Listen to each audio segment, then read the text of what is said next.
let's check out another Donner guitar. This is the Donner DLP-124. If you're interested, it's linked on my TikTok shop, and if you buy it there, I'll earn a small commission, but you should get this wherever you can find it cheapest. At the time of making this video, you can find these guys online for like 120 bucks, which is honestly a steal.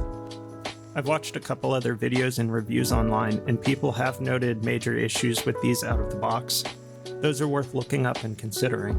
And you have to understand at this price point, that is always a possibility. I didn't have any of those issues though, and in general, I was really impressed with this guitar. So anyways, let's get into my thoughts. As I've mentioned before, one thing that I like about Donner and that makes them stand out from other budget brands is the accessories they include. This might seem like a small thing, but if you really are a beginner buying a guitar, getting accessories that you can use long term really is an awesome thing. The case, cable, and strap that come with this guitar are honestly pretty nice, and you'd have no issue using these. It also came with this little paper card for measuring string height. I've never seen another manufacturer do this, and honestly, it's a really cool thing to include.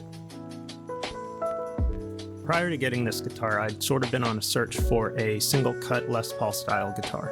I've tried several options from Epiphones to even lower-end Gibsons. And to be honest, nothing's really checked all my boxes in terms of cost, value, looks, etc. I want to be clear, I'm not saying this is nicer than a Gibson Les Paul, but it sure is a heck of a lot less expensive. And in terms of classic looks and playability, I think it competes pretty well with some lower-end Epiphones. This guitar honestly played really well out of the box, and all the playing demos you see later were filmed without any setup. But this guitar showed a lot of the same issues you'd expect out of any guitar that's been shipped to you, especially ones at the budget end of the spectrum. The truss rod needed a small tweak. It's going to need some intonation adjustments. The bridge pickup was a little high for my liking, so I ultimately lowered that. And there is fret sprout, which is a really common thing to see on guitars at this price point. And even something you see on Fender guitars too. There are a few weird things I noted about this guitar. The tuners work well, but they're kind of sharp. It's not like they'll cut you, but the edges are pretty pointy, and you definitely notice that when using them. The volume knob also rests just a tad bit higher than the tone knob. It's pressed all the way down, so the pot is probably just screwed in a little higher, but still something to note. The input jack was also really tight, and I struggled to get a cable in it the first time. All that aside though, this guitar really is something I like. I don't see myself getting rid of this anytime in the future, and this definitely cures my need to have a Les Paul style guitar in my collection. The pickups sound pretty good to my ear, and if I do replace them, it will be purely because I don't like the look of black pickups.